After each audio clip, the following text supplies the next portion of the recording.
parang maraming na-shock dun sa may parang no makeup look mo kasi parang ganda pa rin. Actually, na-shocked din ako kasi I was really game to do it.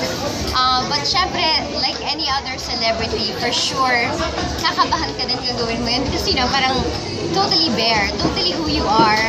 And for how many years they saw me look a certain way and finally they'll see me without anything.